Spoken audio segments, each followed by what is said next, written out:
Good evening, doctor. Sales manager from shipping company. Is the hell and paradise are there? How as a common person I believe?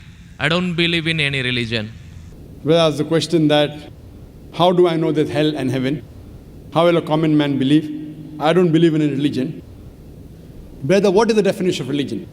Religion is a way of life. How you lead your life. Many people say that, I don't mind, I'm just a human being, I'm born, I will do test and error, and I will know how to lead a life. For example, you go to a forest. You are going to a forest the first time. You don't know whether the fruits are poisonous or not. If you start eating any fruit, you may end up eating a fruit which is poisonous and you may die. What do? You ask an expert. Right or wrong? When you get sick, who do you go to, brother? When you are sick, who do you go to? Why? The doctor is an expert in treating sickness, correct? You can't say, I am a human being, I will treat myself. No. That's what the Quran says in Surah Nahl. The Quran says in Surah Nahl chapter 16 verse 43 and Surah Anbiya chapter 20 verse number 7, Fas'alu ahal zikri in kuntum la ta'lamun. If you don't know, ask the person who is expert. Similarly, to lead a life, we have to ask the expert. Now, who is the expert? Who is the expert? The person who created us. Who created us? It's Almighty God. So, we have to follow the commandment of Almighty God. If you do not believe in Almighty God, you should listen to my video cassette, Is the Quran God's Word? Where I have proved logically and scientifically the existence of Allah subhanahu wa ta'ala. If you are an atheist, are you an atheist, brother? Are you an atheist? Pardon me? Are you an atheist? No. Not an atheist. So what do? Do you believe in God? Actually, I believe in the power. But Fine. That means you believe in God. You want to call it power, you want to call it supernatural, you believe in God. it's like I believe something. Something. but You that don't is- know the name. That name is God. You may call it power, you may call it anything. If you don't believe in God, then you listen to my video cassette, Is the Quran God's Word? If you don't know who that power is, yet you listen to my cassette, Is the Quran God's Word? Where I have proven scientifically, undoubtedly, existence of Allah subhanahu wa ta'ala, and the Quran is the word of Almighty God. Now coming to your question. If you say about power, that means you believe in a religion. Because religion, by definition, according to Oxford Dictionary, religion means a belief in a supernatural controlling power.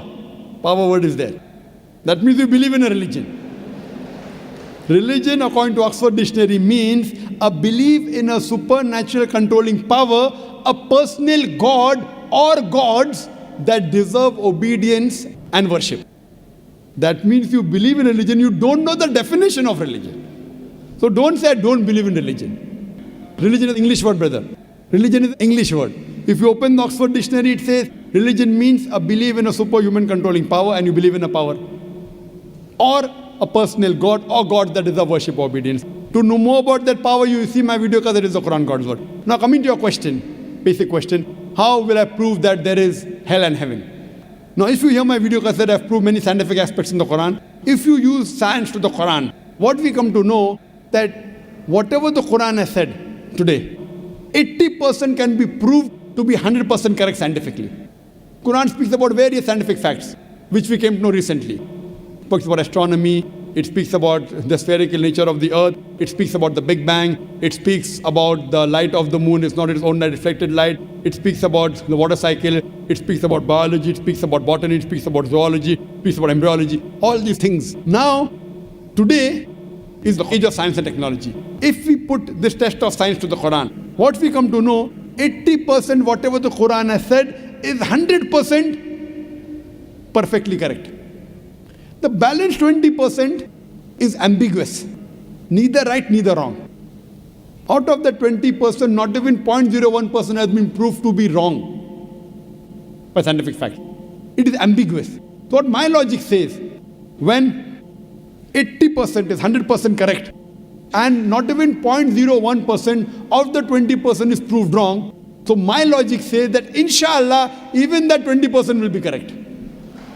It's a logical belief. I being a medical doctor, Quran speaks about astronomy, embryology, genetics, everything perfect. Then you ask me, brother, you being a doctor, you believe in hell?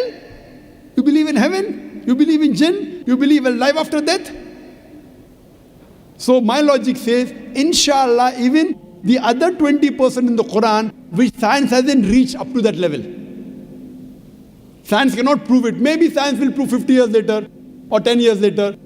But today science hasn't reached that level. So in this way, I believe whatever 20% which science hasn't proved to be right or wrong, inshallah even that will be right. This is one way to prove about hell and heaven. There's another way, simple way, without reading Quran. Brother, I am asking a simple question. Is robbing good or bad? Robbing is good or bad? Robbing is bad. Bad. Yeah. Raping a girl is good or bad? No, bad. Bad. Okay, now I am asking you a question. Logically, I suppose happen to be the biggest mafia. Hypothetically. I am a big robber. You prove to me logically and scientifically. I am a very logical person. I am a scientific person. I am a logical person and scientific person. You prove to me why robbing is bad for me and I will stop robbing. Only one reason you give me, one good reason why robbing is bad for me and I will stop robbing. It hurts others. It hurts people. It hurts others. What difference does it make to me? If it hurts, if I rob 1,000 riyal, it is benefiting me. I can see movie. I can go to a 5-star hotel. What difference does it make whether it hurts others? Does it hurt me? I told you, prove to me why it is bad for me, not for others. I am least bothered about the others. Why is it bad for me? When I am robbing 1,000, if it hurts him, no problem. What difference does it make to me? If it hurts somebody else, does it make a difference to me? I can enjoy, I can see movie. I can eat chicken biryani. I asked you, give me one logical reason why it is bad for me, not why it is bad for others. I am a big mafia. I am powerful. I am a scientific person, logical person. Prove to me one good reason, logical, why robbing is bad. I will stop robbing. Come on. Another try, brother. Another try. One more try. Why it is bad? No answer. No answer.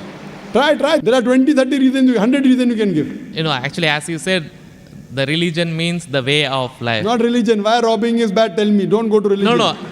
I'm coming to the point. No, not point. First tell me why robbing is bad. We'll come back to your point afterwards. I'll come to your point afterwards. When that is the way of life. Not way of life. Tell me why robbing is bad according to you. Why it is bad for me, I will stop robbing. Up to me, it hurts others. So, but what difference does it make to me when it hurts others? Does it hurt me? Of course, why it is bad for me, not why it is bad for others. Once we come to the society, we have to face them. Okay, once we come to society, you have to face them. I'm facing them. What's what? Why it is bad for me? The society won't respect us. What difference does it make whether respect or not? I can eat chicken biryani. I can go and see a movie. I can go to a 5-star hotel. What difference does it make to me if society respects or not? Imagine someone respects society. The poor person doesn't have food to eat. He'll be happy? No. You require food to eat or not? You require food to survive? Only society respecting. The person is starving to death. In India, thousands of people are starving to death. What difference does it make? I must give me one good reason why robbing is bad. I stop robbing. Why it is bad for me? Can anyone else help him out? Why robbing is bad? Why robbing is bad?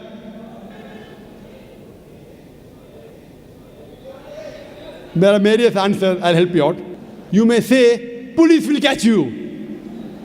Good logical reason. Police will come and catch you. Correct, right or wrong? Correct. But you didn't give the, I'm helping you out. But brother, I told you I'm a powerful mafia. The police is in my pocket. Ministers are in my pocket. Big mafia. See, all the top mafia, the police is in the pocket, they are on my payroll. The police is on my payroll. What will they catch me? Small robber like you should not rob. You will get arrested. I'm a top mafia. The police is on my payroll. Even the ministers are on my payroll. They are in my pocket. So small robber like you should not rob. Big mafia like me can rob. Another reason, I'll help you out. Maybe somebody will come and rob you. Yes. No one can rob me because I've got 100 bodyguards. All of them hiding behind the stage. Bodyguards. Small robber robs, somebody will rob him. No one can rob me because I've got bodyguards. Hundreds of bodyguards with AK-47. So logically, you cannot prove at all why robbing is bad. With all your science and technology, you cannot prove robbing is bad. So shall I take it in that way? It is to make people fear that, if you do wrong things, then when you die. What wrong thing? Where is robbing wrong? First you prove it is wrong, na? Where is robbing wrong? You haven't proved to me robbing is wrong. When you prove robbing is wrong, then you can say don't do wrong things, na? Therefore, what is good, what is right, you require a creator to tell you. You require a doctor to tell you what food is good, what food is bad. This fruit is poisonous, this is healthy for you. Apple is healthy for you, wild berries are poisonous for you. A doctor tells you.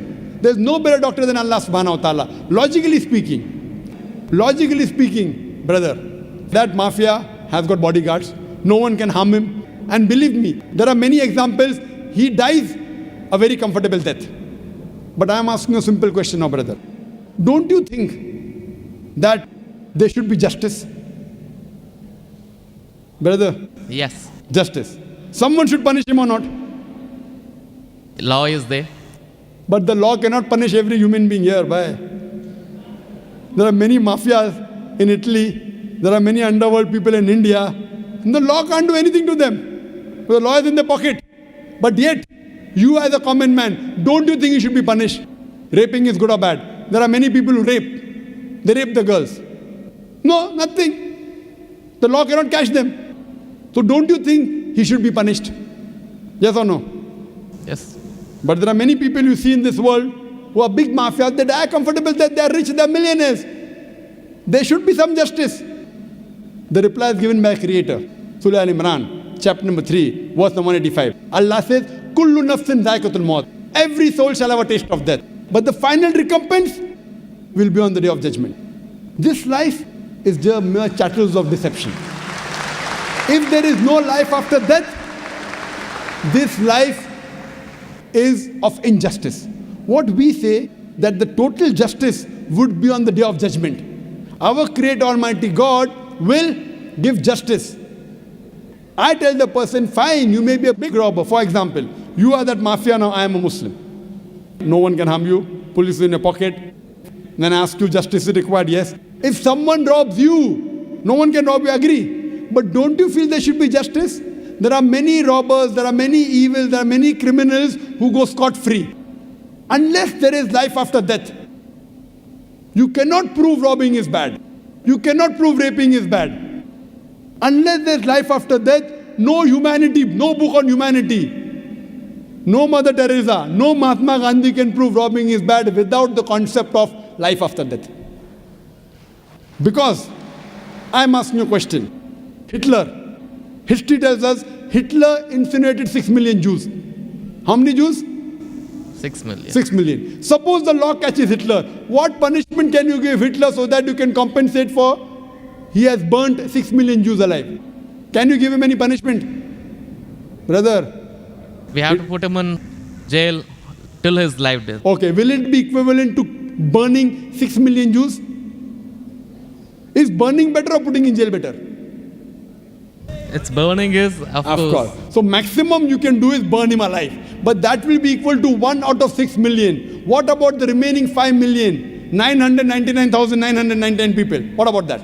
What justice is your Lord going to do?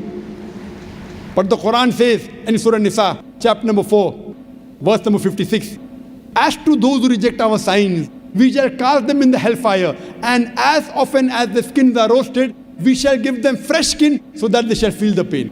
If Hitler killed 6 million Jews, Allah says He can put him into hellfire and give him fresh skin again. 6 million times Allah can burn him. Not here, in the hereafter, in the hell.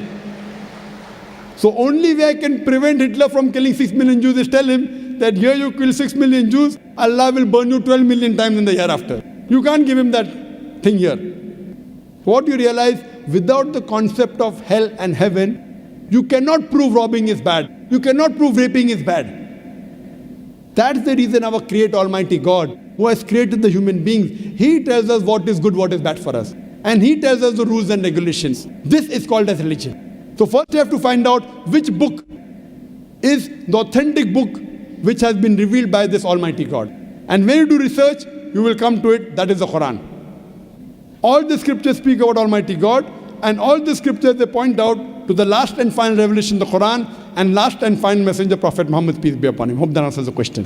Thanks.